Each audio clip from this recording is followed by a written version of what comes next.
Shiraz Khan എല്ലാ കാലത്തും പാർട്ടിയെ വിമർശിച്ചിട്ടുണ്ട്, പലതരത്തിലുള്ള വിമർശനങ്ങളൊക്കെ വന്നിട്ടുണ്ട്. പക്ഷെ ഇപ്പോൾ ഈ വിഷയത്തിനകത്ത് പാർട്ടിയാണ് ശരി, ശശി തരൂർ എടുക്കുന്ന രാഷ്ട്രീയ നീക്കമല്ല, കോൺഗ്രസ് എന്ന രാഷ്ട്രീയ പാർട്ടിയുടെ അച്ചടക്കവും ആ മര്യാദയും അണികളോടുള്ള ആ ബാധ്യതയും സംസ്ഥാന രാഷ്ട്രീയത്തിൽ തുടരേണ്ട ചില പ്രായോഗികതകളൊക്കെയാണ് ശരിയെന്ന് താങ്കൾക്ക് തോന്നുന്നില്ലേ?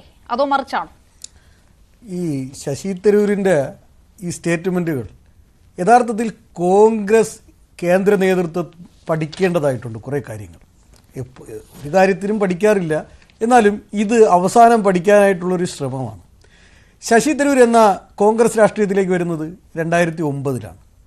2009 വന്നിട്ട് അദ്ദേഹം MP ആവുന്നു, കേന്ദ്രമന്ത്രിയാവുന്നു. അന്നത്തെ സാധ്യത എന്ന് പറയുന്നത് കോൺഗ്രസ് ഇന്ത്യയുടെ ഭരണത്തിലിരിക്കുന്നു എന്നുള്ള സാധ്യതയാണ്. അന്നത്തെ സാധ്യത BJP ആയിരുന്നുവെങ്കിൽ തീർച്ചയായിട്ടും അദ്ദേഹം എന്താകുമായിരുന്നു? BJPയിലേ പോകുള്ളായിരുന്നു. ഈ ശശി തരൂർക്ക് എന്ന് പറഞ്ഞാൽ ഒരു തീവ്ര മുതലാളിത്ത സമ്പദ് വ്യവസ്ഥയുടെ വക്താക്കളാണ്. അതുകൊണ്ടാണ് അദ്ദേഹം കേരളം, ശ്രീ മാർക്സിസ്റ്റ് പാർട്ടി നേതൃത്വം കൊടുക്കുന്ന, പിണറായി വിജയൻ നേതൃത്വം കൊടുക്കുന്ന കേരളത്തിലെ ഭരണ സംവിധാനം അങ്ങനെ ഒരു തീവ്ര മുതലാളിത്ത സമ്പദ് വ്യവസ്ഥയിലേക്ക് എന്ന് പറഞ്ഞൊരു പരിപൂർണ വലതുപക്ഷ വ്യതിയാനത്തിലേക്ക് പോയപ്പോൾ അതിനെ സ്വാഭാവികമായി പിന്തുണയ്ക്കുക എന്നുള്ളത് അവരുടെ ഭാഗമാണ്. കേന്ദ്രം ഭരിക്കുന്ന നരേന്ദ്രമോദി ഒരു തീവ്ര വലതുപക്ഷ മുതലാളിത്ത സമ്പദ് വ്യവസ്ഥയുടെ ഭാഗമാണ്.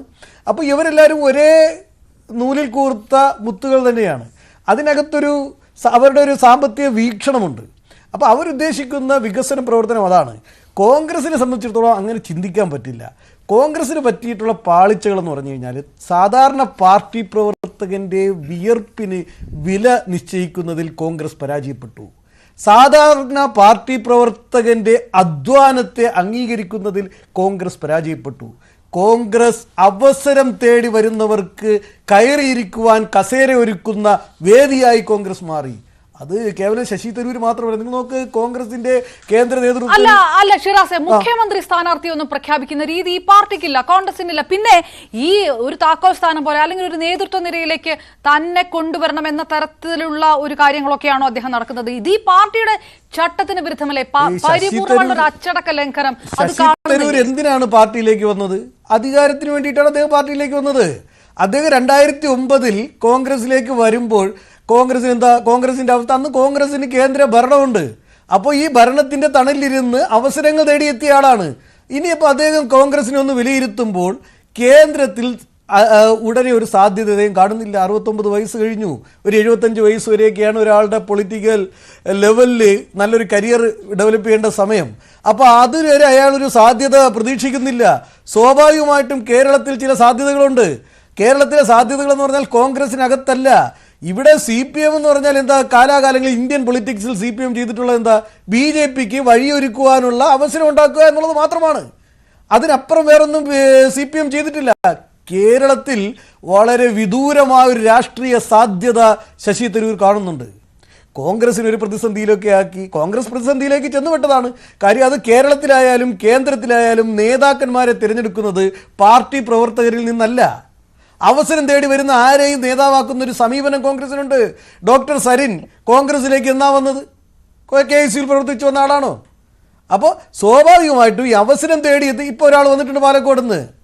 എത്ര കാലം കോൺഗ്രസിനകത്ത് ഉണ്ടാവുമെന്ന് അറിയാൻ പറ്റില്ല. അങ്ങനെ വരുന്നവർക്ക് അവസരങ്ങൾ കൊടുക്കുമ്പോൾ പാർട്ടി പ്രവർത്തിക്കുന്നവൻ, ഞാൻ അതാ പറഞ്ഞ, പാർട്ടി പ്രവർത്തകന്റെ വിയർപ്പിനെ വിലയിരുത്തുന്നതിൽ കോൺഗ്രസ് പരാജയപ്പെടുന്നതിന്റെ ഫലമാണ് ഇങ്ങനെയുള്ള ഊതി വീർപ്പിച്ച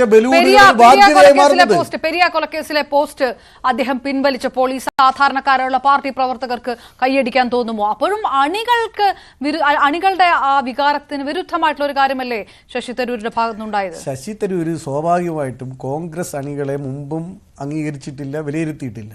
അദ്ദേഹം ആധുനിക രാഷ്ട്രീയ പ്രവർത്തനത്തിൻ്റെ ഒരു മാർക്കറ്റിംഗ് തന്ത്രങ്ങൾ ഫലപ്രദമായിട്ട് ഉപയോഗിക്കുന്ന ഒരാളാണ്. അവസരങ്ങൾ തേടിപ്പോകുന്ന ഒരു പ്രൊഫഷണലിസ്റ്റാണ്. അവരുടെ ഒരു പൊളിറ്റിക്കൽ അപ്രോച്ച് എന്ന് പറഞ്ഞാൽ ഒരു ബിഹേവിയർ അപ്രോച്ചാണ്. അവിടെ വേറെ ഒരു കാൽപ്പനികതയില്ല, ഐഡിയോളജി. നേരത്തെ ശ്രീ ഷാബു പ്രസാദ് പറഞ്ഞ അങ്ങനെ ഒരാളെ ആണോ ഇനി UDF അധികാരത്തിൽ വരികയാണെങ്കിൽ, കോൺഗ്രസ് അധികാരത്തിൽ വരികയാണെങ്കിൽ അങ്ങനെ ഒരാളെ ആണോ മുഖ്യമന്ത്രി സ്ഥാനാർത്ഥിയാക്കേണ്ടത്? അതാണോ കോൺഗ്രസിന്റെ അണികൾ ആഗ്രഹിക്കുന്നത്? കോൺഗ്രസിന്റെ അണികൾ ഇപ്പോഴത്തെ സാഹചര്യത്തിൽ ഒരിക്കലും ശശി തരൂരിനെ ആഗ്രഹിക്കില്ല.